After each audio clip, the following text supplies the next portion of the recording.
escondê-lo lá no céu.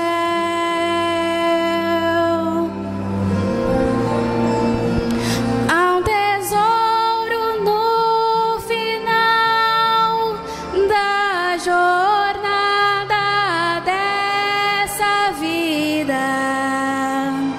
Ele é a razão do meu viver.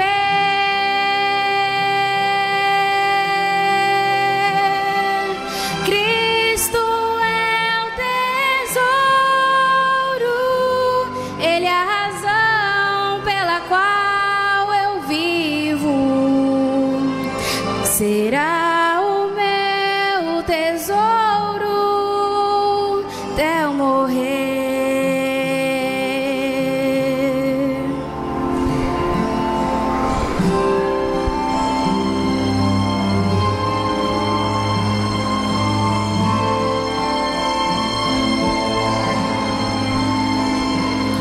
Se pensas hoje onde vais, ou qual será o caminho, existe um mapa para todos nós.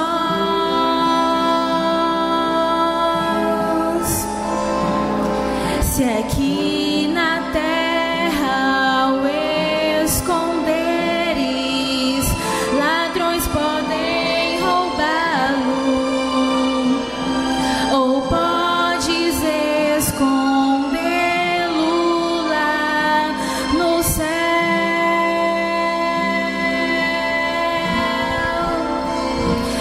Há um tesouro no final da jornada dessa vida. Ele é a razão do meu viver.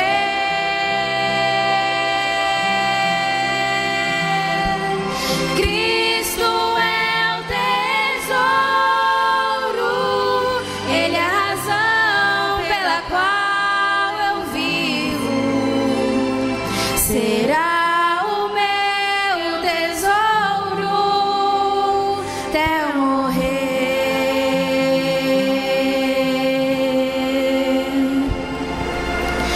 Há um tesouro no final da jornada dessa vida. Ele é a razão do meu viver.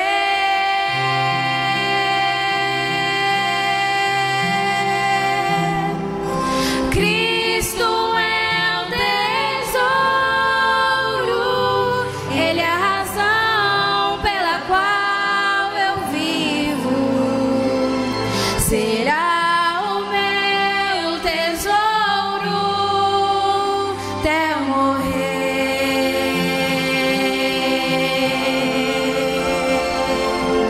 Cristo é meu tesouro até eu morrer.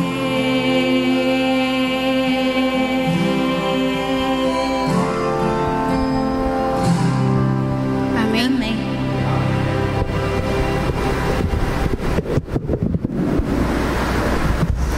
Como estamos, vamos fechar os olhos e fazer uma oração? Senhor Deus, Pai amado que estás no céu, graças te damos, Senhor, pelos ofertantes e os dizimistas nesta noite. Que o Senhor possa nos abençoar a cada dia, para que nós possamos reconhecer que nada é nosso e sim do Senhor.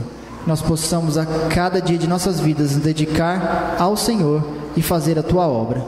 Te agradecemos e te louvamos por tudo, em nome de Jesus. Amém.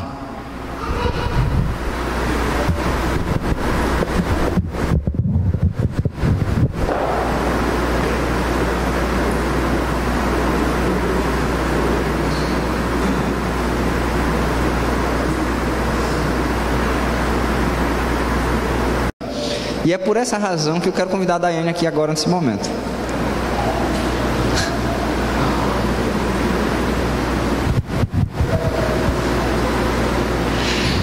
Você pode ter sido esquecida, mas não foi esquecida por mim, tá bom? Eu trouxe sua medalha hoje. Que Deus te abençoe.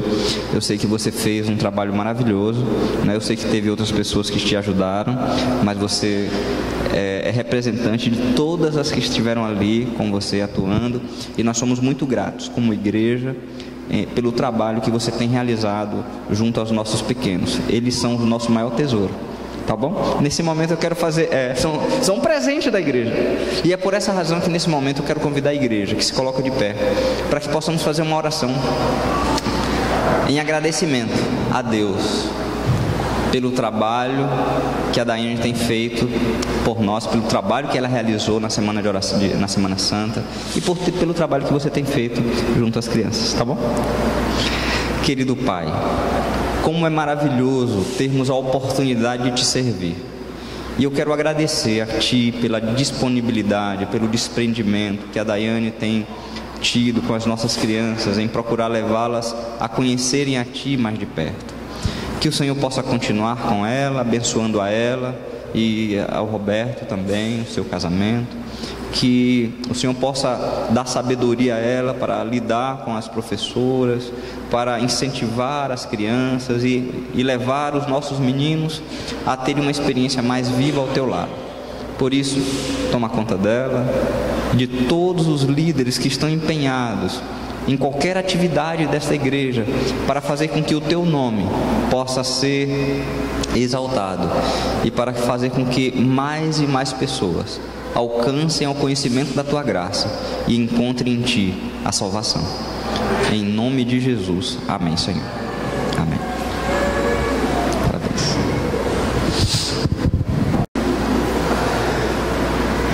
Já faz algum tempo, algumas semanas, que nós estivemos meditando aqui alguns domingos sobre o livro de 1º e 2º Samuel. Entretanto, ainda faltou uma mensagem para concluir aquele tema. Talvez existam aqui algumas pessoas que não estiveram presentes todos os domingos, mas nós estivemos aqui relatando a vida de um dos personagens mais extraordinários da palavra de Deus, que é a vida de Davi. Nós vimos a partir do capítulo 16, quando Davi ainda era um pastor de ovelhas e foi ungido rei de Israel ali no meio dos seus irmãos, foi escolhido. Nós vimos no capítulo 17, ele ainda era desconhecido, ninguém sabia quem ele era, mas foi ali no capítulo 17 que Davi se torna o grande protagonista. Ele foi enviado pelo seu pai para levar uns queijos e uns grãos tostados para os seus irmãos que estavam na batalha, e lá ele vai como um entregador de queijo e volta como um herói nacional, vencendo Golias, né? E então, a partir daquele momento, ele se torna um soldado profissional. É muito bem, o seu trabalho ali como soldado é reconhecido. Ele se torna uma pessoa querida, ele se torna uma pessoa extraordinária, é bem sucedido em todas as atividades que faz, e isso traz a inveja de Saul. Ele então começa a ser perseguido, precisa fugir, passa 8 anos da vida dele fugindo de um lugar para outro, e é nesse momento que ele começa a escrever os salmos dele. Nós vimos também que Davi depois se torna rei de Israel, e quando ele se torna rei, a primeira coisa que Davi faz, a primeira coisa que ele realiza é trazer a arca da aliança para Jerusalém. Nós percebemos que esse homem era um homem que tinha um compromisso com Deus, que ele colocava Deus em primeiro lugar, que ele não confiava em sua força, mas ele confiava em Deus. Isso mostra um exemplo para nós, para as nossas conquistas, a quem nós a atribuímos, e quando nós realizamos e as conquistamos, será que colocamos Deus no seu devido lugar e reconhecemos a Ele como nosso soberano. Entretanto, apesar de todo esse sucesso de Davi, nós vimos também que ele teve grandes fracassos. Os principais fracassos da vida de Davi foi o seu adultério com Betseba e o assassinato do marido dela, de Urias. E Davi, ele cometeu esse grave pecado e sofreu as consequências do seu pecado. Nós vimos também que esse não foi o único erro de Davi. Davi se torna um pai omisso. Um pai omisso. Nós vimos isso claramente na história de Amnon. Quando Amnon violenta a sua irmã, né? um estupro com incesto, uma coisa horrenda. Imagina uma coisa dessa dentro do seio familiar, uma coisa terrível. Mas o pai, Davi, ele é omisso, ele não faz nada. E Absalão, que era irmão de Tamar, fica extremamente magoado, guarda aquele rancor por 2 anos, e um dia convida todos os seus irmãos para uma festa, porque ele estava fazendo ali a tosquia das ovelhas, e então convida os seus irmãos para aquele momento ali. E o pai Davi não consegue perceber as intenções de Absalão. Você percebe a distância que ele estava dos seus filhos, de não conseguir perceber o que estava acontecendo. E então, quando estão todos os irmãos ali comendo, bebendo, Absalão se levanta e mata o seu irmão Amnon. Por causa disso, Absalão foge, fica vários anos longe de Jerusalém. Então Joabe, que era o comandante do exército, faz uma trama lá, usa uma mulher lá como contar uma história e tal, e aí toca no coração de Davi. E aí, devido a essa artimanha de Joabe, Davi permite que Absalão volte. Só que Davi não fala com Absalão. Já imaginou um negócio desse? É a típica coisa assim: olha, eu perdoo, mas não esqueço. Não sei como se pode ter um relacionamento desse tipo. Eu perdoo você, mas toda vez que eu te vejo eu jogo na cara.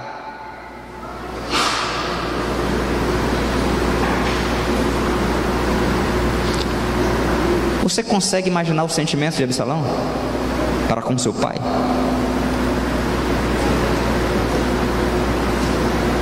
Esse ato de Davi, porque a morte de Amnon teve um culpado. Sabe quem foi o culpado? O pai omisso. Esse foi o culpado, o pai omisso.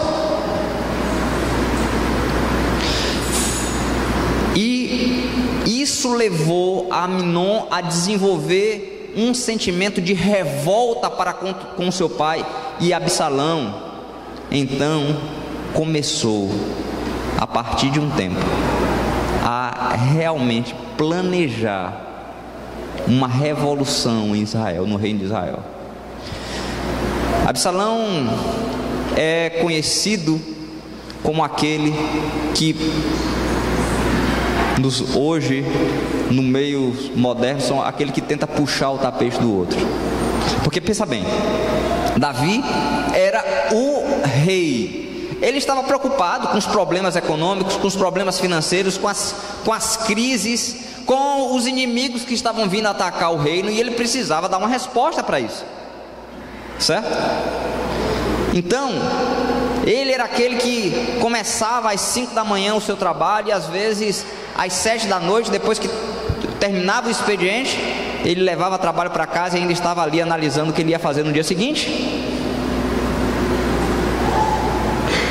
Mas Amnon, enquanto isso, tinha tempo para ouvir aqueles que estavam desgostosos com o reino, que não, de repente não tinham conseguido uma audiência com o rei, aí chegava aí, o rei não ouviu o teu caso, eu vou ver o que é que eu posso fazer por você.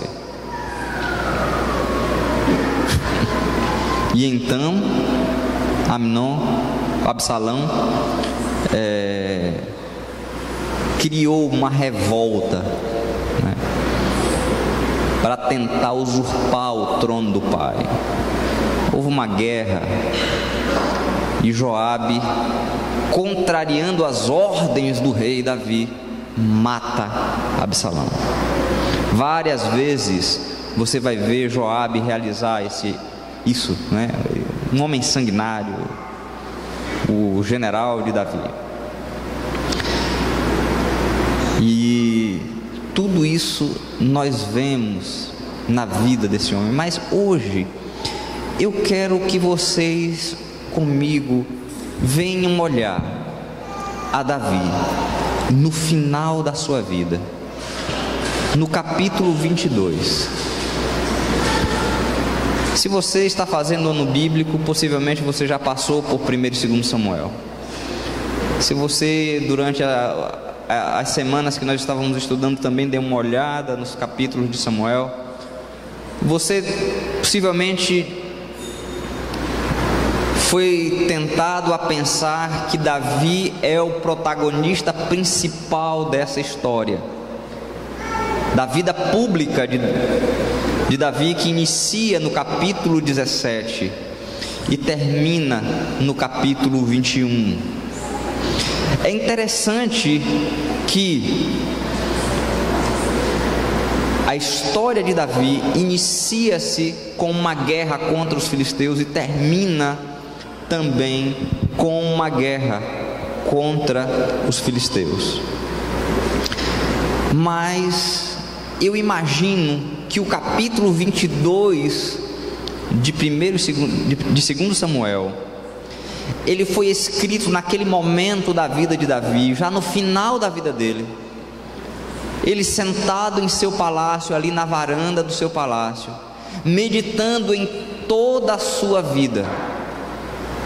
E quando nós olhamos para esse capítulo, que é muito parecido com o capítulo do Salmo 18, é muito parecido, algumas palavras outras que mudam, mas são textos praticamente irmãos ali. Eu imagino Davi olhando para trás, e quando você lê esse capítulo, você percebe um detalhe. Você percebe que Davi não é o protagonista principal. Você percebe que Deus é o protagonista principal dessa história. Sabe por quê? Lá no capítulo 16, quem era Davi? Um pastor de ovelhas. Quem conhecia ele em Israel? Ninguém. Ele só era mais um. Era o filho mais novo, rejeitados por todos. Ninguém sabia do seu potencial. Mas quem conhecia Davi? Deus conhecia. E sabe o que é que Deus fez? Deus pega aquele menino, aquele rapaz, e unge como rei de Israel. E Davi, ao olhar para a sua vida, olhar para trás, ele percebe que Deus esteve em cada momento da vida dele. Quando ele foi enfrentar o gigante, foi Deus que deu a vitória para ele. Quando Davi ia para a guerra, para a batalha, era Deus que dava vitórias para ele contra os filisteus, contra os midianitas, contra os amalequitas. Era Deus que dava vitória para Davi. Quando Davi esteve fugindo de Saul por 8 anos, foi Deus quem o protegeu no deserto. Por todo aquele tempo, Deus cuidou dele. E na sua angústia, quando já idoso, teve que enfrentar seu filho Absalão, foi Deus quem o guardou e o preservou. Então, esse capítulo é justamente no momento final da história de Davi. Nós não vamos analisar todo o capítulo, é um capítulo muito extenso, nós vamos olhar apenas 3 partes desse capítulo. A primeira parte é do verso 1 até o verso 4. O verso 1, na realidade, é só uma introdução, onde Davi aqui declara: falou Davi ao Senhor as palavras deste cântico no dia em que o Senhor o livrou das mãos de todos os seus inimigos e das mãos de Saul. Então, nesse momento, o reino de Israel estava estabelecido. Os filisteus já não eram um inimigo, já não ofereciam mais nenhuma ameaça. Os amalequitas também não, nem os midianitas. Ninguém mais oferecia ameaça a Davi. Ele tinha o reino estabelecido em suas mãos. Saul já era história do passado. Nesse dia, quando Davi estava bem, ele olhando para trás, percebe que Deus esteve ao seu lado. E aí então ele inicia esse cântico no verso 2. Eu quero convidar você a curvar sua fronte nesse momento para meditarmos nesse texto. Pai, queremos nesse momento, Senhor, esvaziar nossa mente, o nosso coração, para que a Tua palavra ela alcance a nossa alma, para que a tua palavra nos alimente de verdade. E se acaso, Deus, existe algum pecado em nós, que o Senhor possa nos limpar. Se existe alguma preocupação, alguma angústia em nosso coração, que o Senhor possa tirar, remover nesse momento. Em nome de Jesus eu quero te pedir isso. Amém, Senhor. Veja aqui. E disse, verso 2: o Senhor é a minha rocha, a minha cidadela, o meu libertador, o meu Deus, o meu rochedo, em que me refugio, o meu escudo, a força da minha salvação, o meu baluarte e o meu refúgio. Ó Deus, da violência tu me salvas. Invoco o Senhor, digno de ser louvado, e serei salvo dos meus inimigos. Talvez, se nós tivéssemos que dar um título à vida de Davi, o título seria esse: invoco o Senhor e sou salvo. Clamo ao Senhor e Ele me salva. Busco ao Senhor, busquei o Senhor e Ele me salvou. Esse talvez seria o título desse salmo. Esse bem pode ser o título da vida de Davi.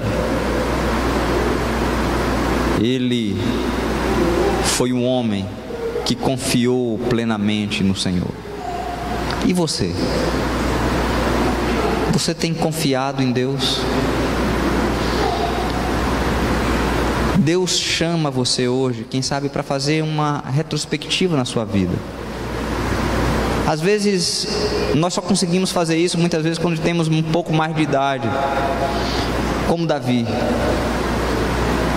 Mas olhe para trás e permita que Deus dirija os seus pensamentos para que você possa enxergar e ver como Ele tem cuidado de você até aqui.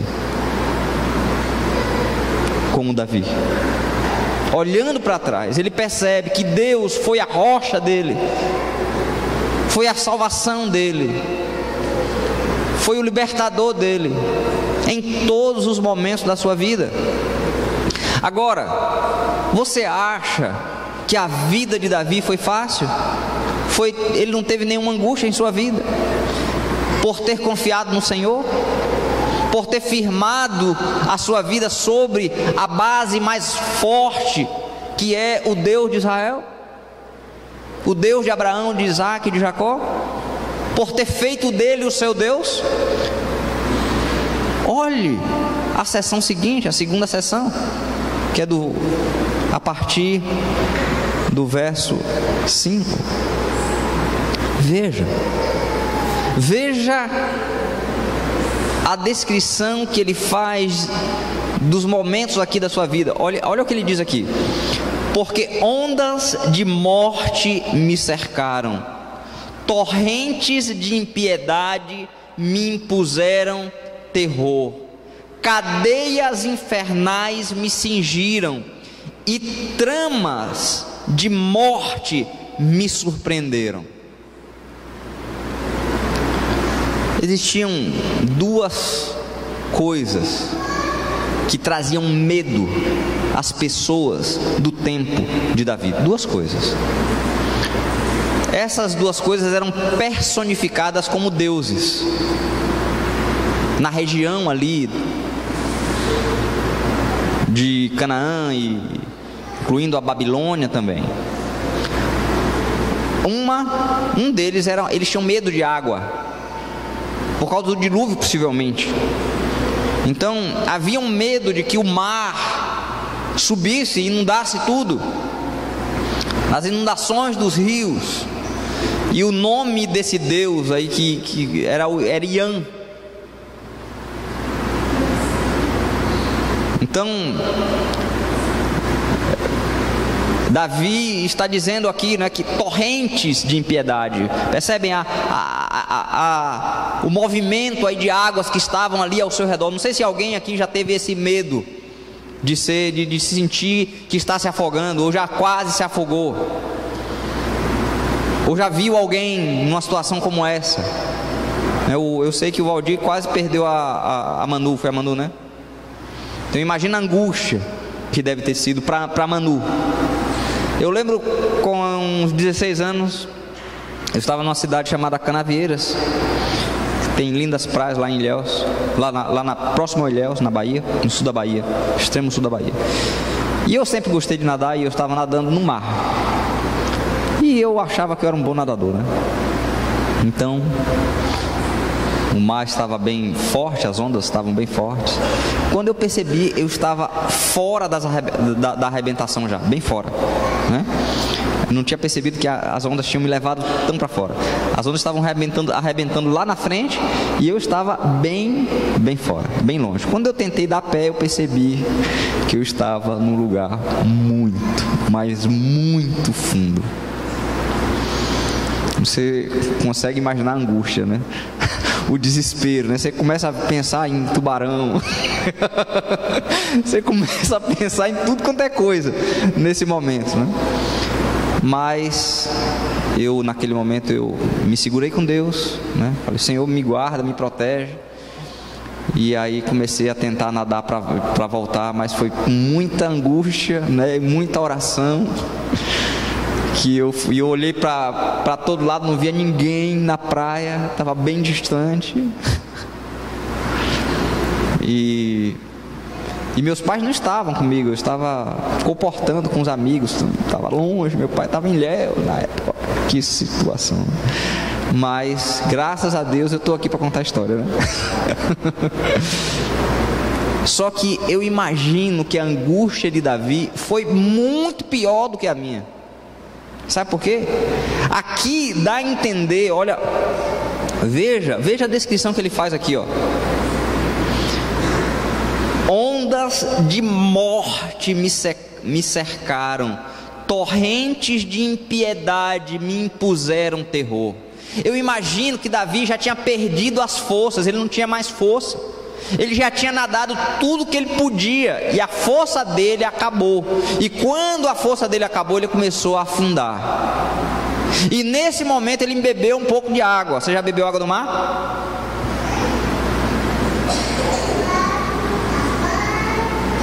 E ele sobe de novo, respira e afunda. E aí ele vê que ele vai morrer.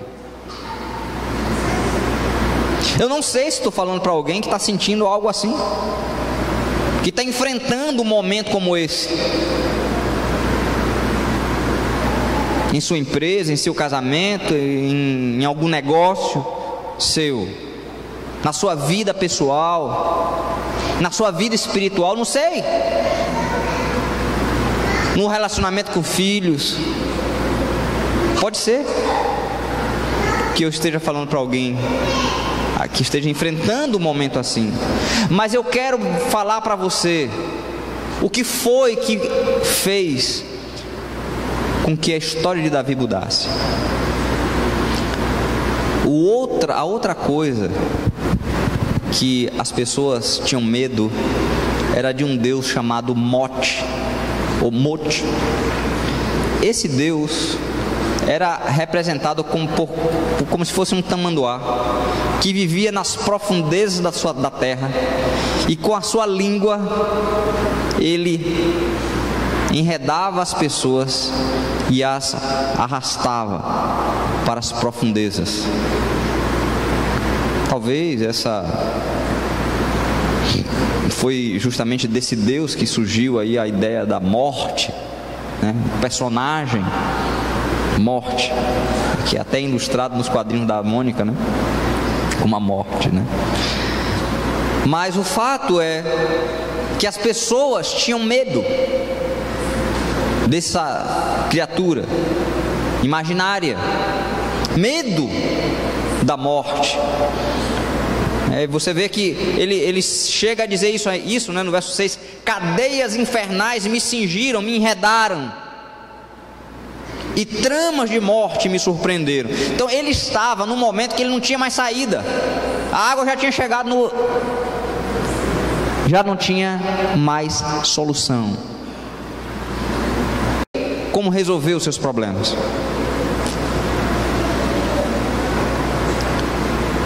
Veja como foi que Davi encontrou salvação para esse momento de angústia da vida dele. Verso 7: na minha angústia invoquei o Senhor, clamei a meu Deus, Ele do seu templo ouviu a minha voz e o meu clamor lhe chegou aos ouvidos. Sabe, queridos, não há problema em clamar a Deus. O problema muitas vezes é quando nós queremos resolver o problema da nossa maneira, pegando um atalho, tentando resolvê-lo de uma forma diferente daquela que Deus quer.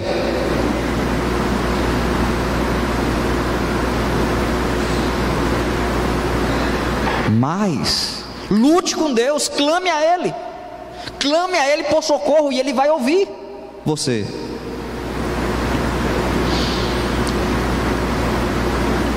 No ano de 2012, meu pai fez 40 anos de casado. Eu estava em Belém, ou em Manaus. Eu fui a Manaus para comemorar esse momento com a família. Meu irmão também veio de São Paulo, e estávamos lá, e foi uma festa, foi maravilhoso. O pastor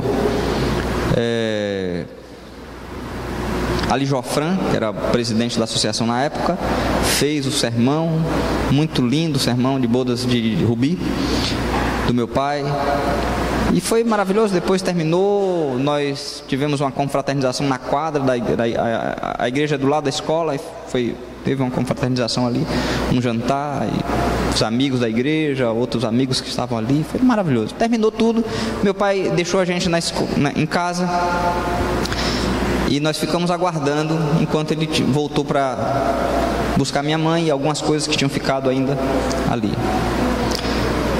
E enquanto ele estava colocando as coisas no carro e minha mãe estava vindo com mais algumas coisas, vieram dois jovens, e um deles tinha uma faca na mão e colocou a faca no pescoço da minha mãe e pediu que meu pai desse o dinheiro que ele tivesse, porque senão ele ia matar minha mãe.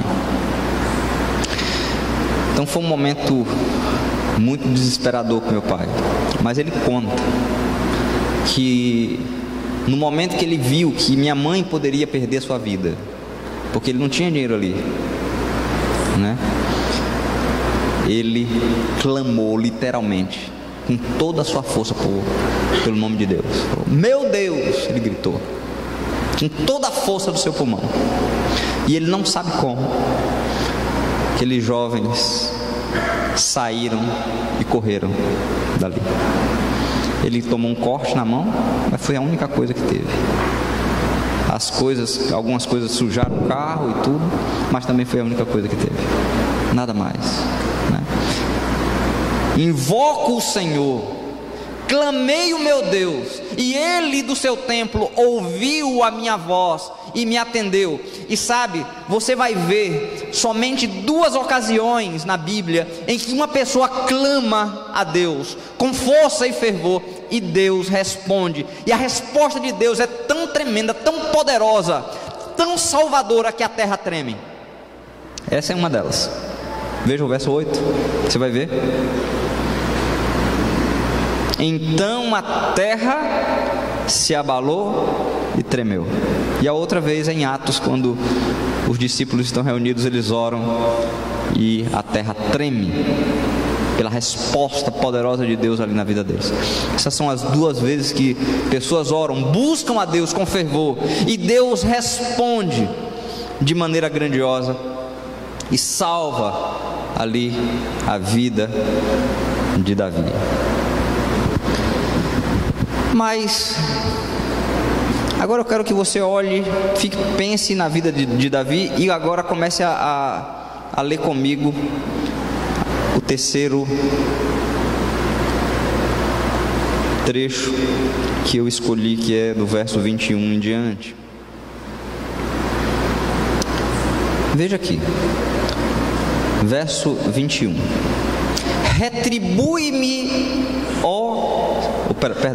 Retribuiu-me o Senhor segundo... vamos ler a partir do verso 20. Trouxe-me para um lugar espaçoso, livrou-me, porque Ele se agradou de mim. Retribuiu-me o Senhor segundo a minha justiça, recompensou-me conforme a pureza das minhas mãos, pois tenho guardado os caminhos do Senhor, e não me apartei perversamente do meu Deus, porque todos os seus juízos me estão presentes, e dos seus estatutos não me desviei. Também fui inculpável para com ele, e me guardei da iniquidade. É Davi que está escrevendo isso aqui?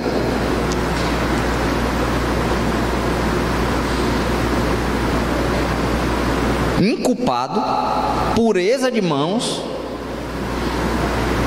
Você consegue perceber? Será que Davi estava variando das ideias quando ele escreveu isso aqui? Porque a gente conhece a vida dele. Ele foi assassino, adúltero, um pai omisso. Como? E aqui ele está escrevendo no final da vida dele. Como ele pode ter a coragem de escrever um negócio desse aqui? É por isso que tem gente que não acredita que Davi escreveu esse texto. Uma possibilidade é que Davi não tenha critério, né? Você sabe, tem gente que tem um monte de erro, né? Você conversa com uma pessoa, não sei se você já teve a oportunidade de visitar algum presídio alguma vez, né? Você conversa com as pessoas ali, você só encontra santo ali, não tem nenhum pecador, é só santo que tem lá dentro, né? É só injustiça. Tô aqui. É desse jeito, a maioria que você conversa, né, os indivíduos, então é uma pessoa assim, sem critério, né? Será que Davi era um desses? Que cometia os erros, mas ele... Sabe, eu não penso que Davi fosse uma pessoa assim também, não. Eu quero que você olhe comigo um salmo, um outro salmo, para que a gente possa entender isso aqui. Salmo 32. Vamos olhar aqui. A gente só vai entender olhando esse salmo.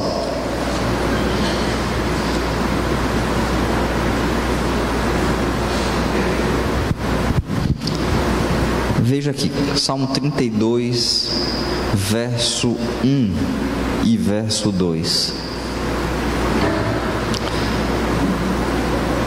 Vamos ler até o verso 3. Bem-aventurado aquele cuja iniquidade é perdoada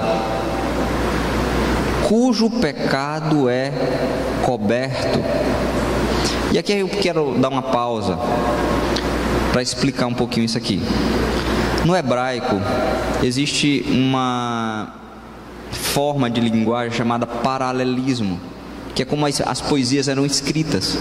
Você percebe que a segunda parte aqui, bem-aventurado, é aquele. Quem é bem-aventurado? Primeiro, aquele cuja iniquidade é perdoada. E quem é esse?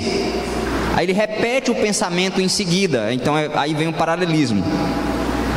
É aquele cujo o pecado é apagado ou coberto. Bem-aventurado, e aí ele explica no verso 2, bem-aventurado o homem a quem o Senhor não atribui iniquidade e em cujo espírito não há dolo. Veja, Davi está dizendo aqui que bem-aventurado é aquele o pecado é apagado. Como é, então, que o pecado de alguém pode ser apagado? Verso 3. Enquanto calei, os meus pecados envelheceram os meus ossos, pelos meus constantes gemidos todo dia, porque a tua mão pesava sobre mim, dia e noite sobre mim, e o meu vigor se tornou em sequidão de estio. Agora ele fala aqui no verso 5 como é que isso acontece, como é que o pecado é perdoado, é apagado. Verso 5: confessei-te o meu pecado e a minha iniquidade não mais ocultei. Disse: confessarei ao Senhor as minhas transgressões, e tu perdoaste a iniquidade do meu pecado. Quando eu confesso a Deus a minha culpa, então Deus apaga. Deus me perdoa, quer dizer, Deus apaga o meu pecado. Mas eu preciso primeiro fazer o quê? Confessar. E se tinha uma coisa que Davi sabia, que Davi fazia, era confessar. Davi nunca justificou o pecado. Quando Natan foi lá falar com ele a respeito do pecado, do adultério com Betseba e do assassinato com Urias, foi o que Davi fez: pequei, eu sou culpado, caia sobre mim toda a responsabilidade. Ele não colocou a culpa em ninguém, ele não se justificou, porque hoje nós estamos cheios de pessoas que dizem assim: eu errei, mas a culpa foi da minha mulher, como foi o caso de Adão, né? A mulher. Não, foi a serpente que me enganou. O problema é da cultura que eu vivo, eu não consegui resistir. Aí vai colocando a culpa nos outros. Mas Deus não inocenta o culpado, mas aquele que reconhece e confessa, sabe o que Deus faz? Deus apaga. Sabe o que é apagar? Eu sei que tem muita gente aqui que é do tempo da borracha, né? Quando fazia aquelas contas de matemática, né, que você errava e apagava, errava. E aí não tinha, né, como você depois olhava para o papel, você apaga, mas fica aquele borrão, né? Horrível. Eu lembro que a primeira vez que eu fui digitar uma monografia, quando eu estava fazendo teologia, ainda foi na máquina de escrever, Aninha, e não podia ter nenhuma rasura. Se errasse uma letra, tinha que escrever toda a página de novo. Não podia usar corretivo. Nossa, passei uma noite inteira datilografando aquele negócio. E quando o dia amanheceu, de 25 páginas eu só tinha 10. E do lado estava uma pilha de papel amassado. Se eu tivesse no tempo do computador, né? Que você só dá uma deletadinha e tudo se resolve. O que Deus faz é justamente isso. Deus deleta. Deus deleta. E Ele não tem backup. Sabe, para aqueles que são mais jovens, Consegue entender o que eu estou dizendo? Teve uma vez, vou tentar explicar para vocês o que é isso. Teve uma vez que eu trabalhava na área de informática e o presidente da associação me pediu para que eu formatasse o computador dele e eu precisava guardar os dados. Só que ele tinha o seu disco em 2 partições. E a outra partição estava muito carregada. Tinha muitos dados. Eu tinha que transferir tudo de rede, eu não tinha um HD externo para fazer isso. Então era o tempo que ia levar para fazer essa cópia era muito grande. Ele precisava, o negócio podia seguinte, o computador podia seguinte que ele ia fazer uma viagem. Então, você sabe, a pressa é inimiga da perfeição, né? Eu coloquei o disco de recuperação do computador original e vi uma opção lá, dizia assim, recuperação do sistema. Como o HD estava dividido em 2 partições, eu pensei assim, eu vou recuperar o sistema, ele volta a ser do jeito que antes e eu só instalo os programas, beleza, vai ficar os dados dele lá. Que nada, o disco de recuperação, ele zerou o HD com os dados e tudo. E agora? No outro dia de manhã, eu estava com o HD zerado do chefe. Tinha formatado, estava 0 bala. Tava todos os programinhas instalados, mas os dados deles, necas.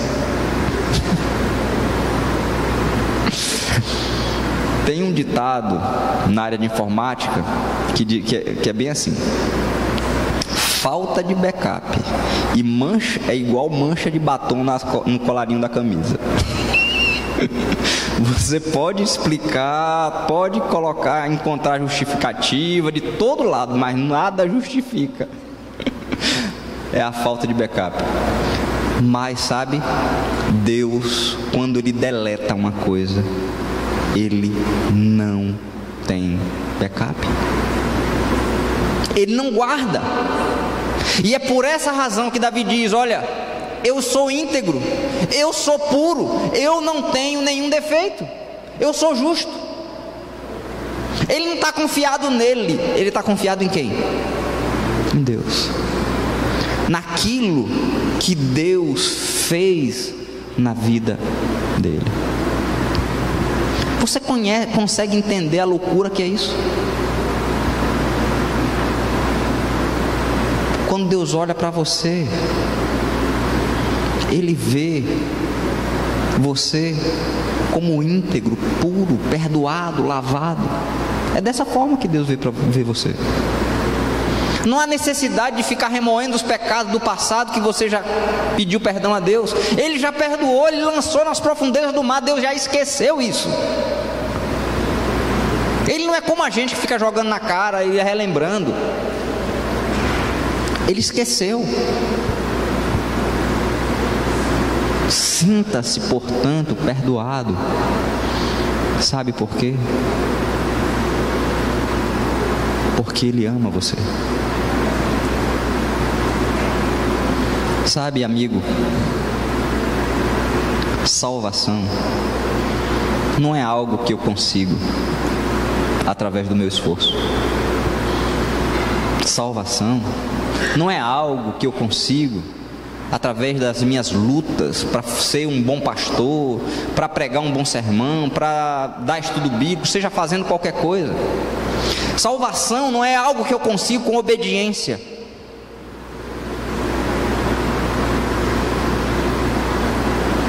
Salvação, eu só consigo ser salvo pela misericórdia e pela graça de Deus na minha vida. Somente. Porque quando Ele perdoa, Ele apaga, Ele esquece, Ele não se lembra, mas Ele deleta, formata e acabou. Não tem como recuperar mais, está apagado. É uma página em branco.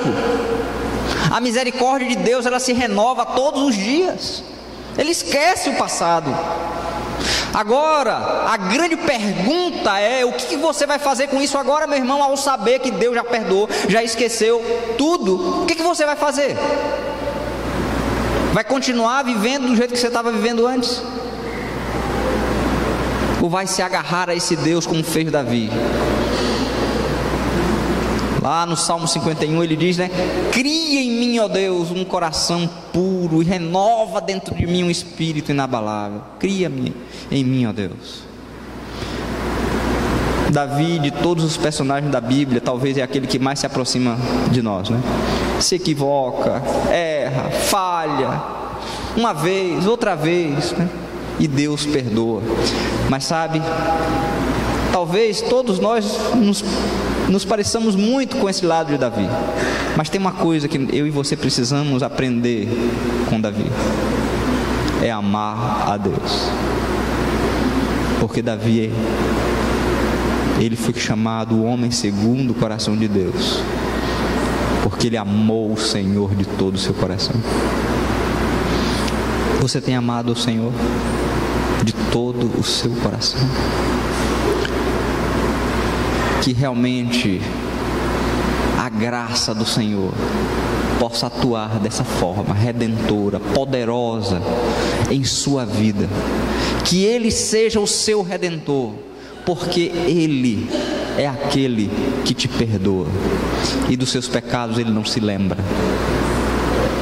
Ele os lança nas profundezas do mar. Ele pagou o preço do seu pecado na cruz. Foi por você que Ele morreu, para salvar você, porque Ele ama você. Ele deseja te salvar não porque você o ame, mas é porque Ele te ama. Não porque você seja bom, mas porque Ele é amor e perdão. E Ele, o Senhor, Ele está aqui dando uma oportunidade para você mais uma vez, de entregar a sua vida a Ele. Se esse é o seu desejo, se você realmente deseja fazer essa entrega, deseja confessar os seus pecados a Ele, pecados que você ainda não confessou, então esse é o momento de se entregar. Por outro lado, esse também é o momento de você se sentir perdoado. Você não precisa ter a consciência culpada de nada que você fez. Veja, se tinha uma pessoa que era para ter a consciência culpada, era Davi. Viu como ele escreve lá? Percebe? Então, meu irmão, minha irmã, sinta-se justificado, justo diante de Deus, porque justo não é aquele que não tem erro, mas justo é aquele que teve os pecados encobertos e perdoados e apagados, deletados pelo Senhor. Esse é justo. E você, eu estou diante de homens e mulheres santos de Deus hoje. Santos, não porque não tem faltas, mas santos porque foram redimidos pelo Senhor, que tiveram seus pecados lavados pelo sangue de Jesus. Então creia, meu irmão, nessa graça que transforma e que redime. Nós vamos cantar um hino agora, um hino que fala dessa graça maravilhosa, dessa graça que alcança e redime e transforma. Essa graça me alcançou um dia e ela tem me alcançado. Espero que realmente ela alcance a sua vida hoje e sempre. Amém. Vamos cantar o hino 204 do Inário.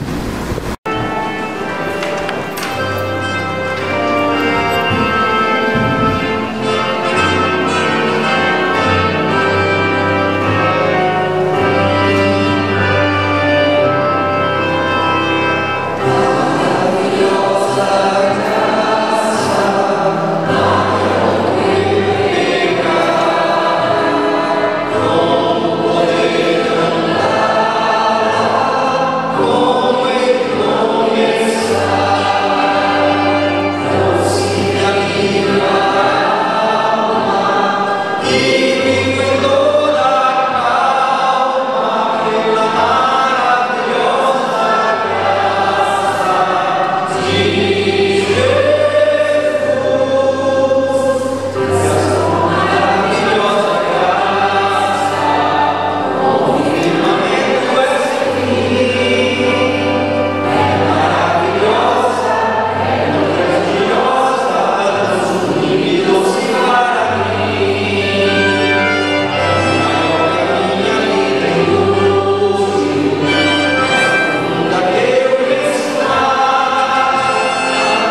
graça maravilhosa a tua, Senhor, que nos alcançou, que nos redimiu, graça que nos deu esperança, esperança de vida e salvação.